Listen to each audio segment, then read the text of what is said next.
नहमदु व नुसल्ली व नुसल्लिम अला रसूलिहिल करीम अम्मा बाद फ़अऊज़ु बिल्लाहि मिनश शैतानिर रजीम बिस्मिल्लाहिर रहमानिर रहीम।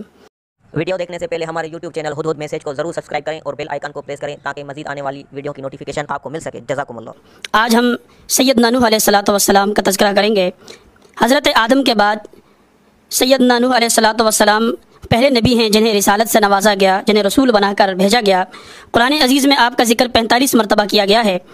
हज़रत आदम की बेसत के बाद हज़रत नूह अलैहिस्सलातु वस्सलाम को रसूल बनाकर भेजा गया है।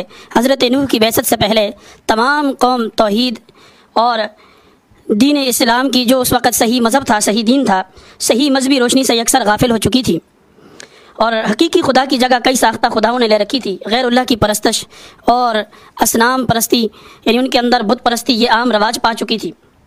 इसी दौरान अल्लाह रब्बुल आलमीन ने जो अल्लाह की सुन्नत है, सुन्नतुल्लाह के मुताबिक उनकी रुश्त व हदायत के लिए उन्हीं में से एक हादी बरहक सैयदना नूह अलैहिस्सलातु वस्सलाम को रिसालत के साथ मबूस फरमाया। कुरान मजीद ने इसको इस तरह बयान किया है, इन्ना अरसलना नूहन इला कौमिही अन अंज़िर कौमक मिन क़ब्ल अन यातियहुम अज़ाबुन अलीम। और एक जगह फरमाया लक़द अरसलना नूहन इला कौमिही इन्नी लकुम नज़ीरुम मुबीन, कि हमने नूह को उनकी कौम की तरफ डराने वाला बनाकर भेजा। सैयदना नूह अलैहिस्सलातु वस्सलाम के हवाले से तफसीर कुर्तुबी के अंदर हज़रत अब्दुल्लाह इब्न अब्बास से एक रिवायत नकल की गई है कि हज़रत नूह को 40 साल की उम्र में नबूवत मिली और फिर 950 साल उन्होंने अपनी कौम को अल्लाह की तरफ बुलाया, दावत दी। 950 साल दावत देने के बाद तूफ़ान नूह के बाद भी आप 60 साल तक ज़िंदा रहे। नाज़रीन, हज़रत नूह अलैहिस्सलातु वस्सलाम अपनी कौम को बराबर अल्लाह की तरफ बुला रहे थे, दावत दे रहे थे, लेकिन एक तरफ कौम के वो अल्लाह ताला की वहदनियत को छोड़कर बुतों की परस्तश में लग चुकी थी और उन्होंने हज़रत नूह अलैहिस्सलातु वस्सलाम की बात नहीं मानी। बिलखुसूस रुअसाए कौम, उन्होंने तहकीर और तज़लील का कोई पहलू न छोड़ा, बल्कि हर किस्म के तौहीन और तहकीर के जितने तरीक़े थे वह हज़रत नूह पर आजमाए गए। सारे तरीक़े हज़रत नूह पर आजमाए, यहाँ तक कि कहने लगे क़ालल मलअु मिन क़ौमिही इन्ना लनराका फ़ी ज़लालिम मुबीन, कि जो कौम के सरदार थे वो कहने लगे नूह हम तुझे सरी गुमराही में देख रहे हैं। बाज़ मौक़ों पर कहा इन्ना लनराका फ़ी सफ़ाहा, हम आपको देख रहे हैं कि आप बेवकूफ़ हैं माज़अल्लाह। और बाद जगह इन्ना लनज़ुन्नुका मिनल काज़िबीन, कि हमारा गुमान यह है कि तुम झूठे हो, तुम नबी नहीं हो। हज़रत नूह को झुठलाया गया, हज़रत नूह की बात का इनकार किया गया। सिर्फ यहीं तक नहीं बल्कि ये कहा मा नराका तबअका इल्लल्लज़ीना हुम अज़ारिदुना बादियर राय, मा नराका तबअका इल्लल्लज़ीना हुम अज़ारिदुना बादियर राय, हम देख रहे हैं कि जो लोग आपके पीछे चल रहे हैं, जो आपकी इत्तिबा कर रहे हैं, वो लोग भी कोई अहले अक़ल नहीं है, बल्कि इंतहाई पस्त और जलील और हकीर लोग हैं। उनकी अपनी कोई राय नहीं है, वो सोचने समझने से कासर हैं, उनके अंदर समझने की कोई सलाहियत ही नहीं है। इसीलिए उन लोगों ने आपको अपना कायद माना है, आपकी इत्तिबा में लग गए हैं, वगरना हमारे जैसे अहले अक़ल तो इसलिए आपको नहीं मानते हैं कि इन्ना लनराका बशरुम मिस्लुना, हम ये देख रहे हैं कि आप हमारी तरह के एक आदमी हैं। ये कैसे हो सकता है कि हमारी तरह का एक इंसान हो, खाता पीता हो, चलता फिरता हो, लेकिन वो कहे मैं नबी हूँ और हम मान लें, हम आपकी नबूवत का इनकार करते हैं। हज़रत नूह अलैहिस्सलातु वस्सलाम ने कौम को मुख्तलिफ़ परेशानियों में, मुख्तलिफ़ अज़ियतों और तकलीफ़ों में देखा तो सोचा कि शायद इनकी इन तकलीफ़ों और इनकी आजमाइशों का मदावा हो जाए तो फिर ये ईमान ले आएँ। तो कौम को फिर बुलाया, फरमाया कौम इस्तग़फ़िरू रब्बकुम इन्नहु कान गफ़्फ़ारा युरसिलिस समा अलैकुम मिदरारा व युमदिदकुम बिअमवालिन व बनीन व यजअल लकुम जन्नातिन व यजअल लकुम अनहारा।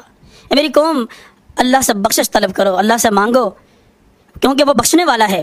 युरसिलिस समा अलैकुम मिदरारा, वो मौसलाधार बारिश बरसाएगा, वो तुम्हारी खेतियों को हरा भरा कर देगा, वो तुम्हें नारीना औलाद अता फरमाएगा। जितनी उनमें परेशानियाँ थी वो सारी की सारी हज़रत नूह ने बयान की और फरमाया कि इस्तिग़फ़ार पर आ जाओ, ईमान ले आओ। लेकिन ज़ालिम और बदबख्त कौम कहने लगी क़ालू ला तज़रुन्न आलिहतकुम वद्दम वला सुवाअम वला यगूस व यऊक़ व नसरा। उनके सरदार पुकारने लगे, एक दूसरे से कहने लगे कि लोगों नूह की बातों में ना आना, नूह की बातों में आकर कहीं अपने उन माबूदान की इबादत को न छोड़ देना। यानी वो माबूदान बातिल, वो झूठे खुद तराशे हुए, अपने हाथों से तराशे हुए जो उनके खुदा थे, कहने लगे वद और इसी तरह यगूस और नसर, ये जो हमारे खुदा हैं इनकी इबादत को न छोड़ देना। ऐसा ना हो कि तुम नूह की बातों में आकर इनको छोड़ दो, बल्कि इन्हीं की परस्तश करनी है। तो सैयदना नूह अलैहिस्सलातु वस्सलाम ने जब कौम के रद्द अमल को देखा तो मायूस हो गए कि परवरदिगार इतनी मेहनत, इतनी दावत, उसके बावजूद कौम मानने को तैयार नहीं है। तो कहने लगे रब्बी इन्नी दावत कौमी लैलम व नहारा, ए मेरे अल्लाह मैंने रात दिन इन्हें दावत दी है, मैं इनके दरवाज़ों पर गया हूँ, اور میں نے در در جا کر ہر گھر گھر جا کر ان کو پکارا ہے، ان کو بلایا ہے، لیکن اتنے بدقسمت ہیں کہ ان کی قسمت میں نہیں ہے کہ دین کو قبول کریں۔ فرمایا ربی انی مغلوب فانتصر، فرمایا ربا مجھے میری مدد فرما، اور ساتھ ہی کہا رب لا تذرنی علی الارض من الکافرین دیارا، پروردگار ان کافروں میں سے کسی ایک کو بھی زمین پر نہ چھوڑ، انک ان تذرہم یضلوا عبادک ولا یلدوا الا فاجرا کفارا، اگر تو نے ان میں سے کسی کو باقی رکھا تو وہ تیرے بندوں کو گمراہ کریں گے، ان سے گمراہی پھیلے گی، اب ان سے کوئی امید نہیں ہے دین کی، ان سے کوئی توقع نہیں ہے کہ یہ دعوت کو قبول کریں گے۔ فرمایا ان کی اولادوں سے بھی توقع نہیں ہے، ولا یلدوا الا فاجرا کفارا، ان کی اولادیں بھی انہی کی طرح نافرمان اور سرکش ہوں گی۔ تو اللہ تعالیٰ نے حضرت نوح کی اس دعا کو قبول فرمایا، اور یہ دعا قبول ہوئی نوح علیہ السلام کی۔ تو اللہ تعالیٰ فرماتے ہیں وَأُوحِيَ إِلَىٰ نُوحٍ أَنَّهُ لَن يُؤْمِنَ مِن قَوْمِكَ إِلَّا مَن قَدْ آمَنَ فَلَا تَبْتَئِسْ بِمَا كَانُوا يَفْعَلُونَ، کہ ہم نے نوح کی طرف وحی کی أَنَّهُ لَن يُؤْمِنَ مِن قَوْمِكَ، اب ان لوگوں نے ایمان نہیں لانا ہے، إِلَّا مَن آمَنَ، سوائے ان لوگوں کے جو ایمان لا چکے ہیں، اور یہ بھی کہہ دیا فَلَا تَبْتَئِسْ بِمَا كَانُوا يَفْعَلُونَ، جو کچھ یہ کر رہے ہیں ان کے معاملات کو دیکھ کر، ان کے رد عمل کو دیکھ کر آپ غمزدہ نہ ہوں، آپ پریشان نہ ہوں، بلکہ حکم دیا وَاصْنَعِ الْفُلْكَ بِأَعْيُنِنَا وَوَحْيِنَا وَلَا تُخَاطِبْنِي فِي الَّذِينَ ظَلَمُوا إِنَّهُم مُغْرَقُونَ، کہ نوح ہمارے سامنے، ہماری نظروں کے سامنے، وَوَحْيِنَا بِأَعْيُنِنَا وَوَحْيِنَا، ہمارے سامنے آپ کشتی تیار کیجئے اور کشتی بنائیں تاکہ اہل ایمان اس میں بیٹھ کر نجات پا سکیں۔ اور ساتھ ہی اللہ تعالیٰ نے یہ بھی کہہ دیا نوح علیہ السلام سے وَلَا تُخَاطِبْنِي فِي الَّذِينَ ظَلَمُوا إِنَّهُم مُغْرَقُونَ، ان لوگوں سے متعلق کوئی سوال نہ کرنا جن کے متعلق فیصلہ ہو چکا ہے عذاب کا۔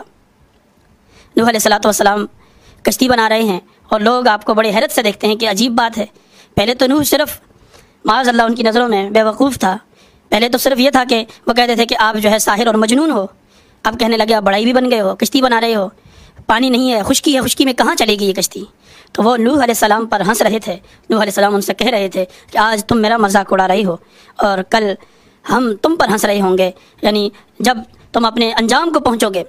حضرت نوح کو ان کی باتوں پہ ترس آتا، ان کے اس عمل پہ ترس آتا کہ کتنے بے وقوف لوگ ہیں، اپنے انجام سے غافل ہیں، انہیں معلوم نہیں ہے ان کے ساتھ کیا ہونے والا ہے۔ تو محترم ناظرین، حضرت نوح کا یہ قصہ، یہ واقعہ بڑا ہی دل خراش ہے۔ اس سے آگے کہ طوفان نوح اور پھر حضرت نوح کے فرزند پسر نوح کس طرح نوح علیہ السلام کی آنکھوں کے سامنے وہ غرق ہو جاتے ہیں، انشاءاللہ العزیز اسے اگلی نشست میں ہم حضرت نوح کے بیٹے کے حوالے سے کہ کس طرح وہ نوح کے سامنے، اور پھر نوح علیہ السلام کا سوال کہ یہ میری اہل میں سے ہیں اور میرے اہل کی نجات کا وعدہ تھا اللہ کی طرف سے، یہ کیسے ہو گیا کہ میرے سامنے، میری آنکھوں کے سامنے میرا بیٹا تباہ و برباد ہو گیا، غرق ہو گیا۔ انشاءاللہ العزیز ہم اسے اگلی نشست میں پڑھیں گے۔ وآخر دعوانا ان الحمد للہ رب العالمین۔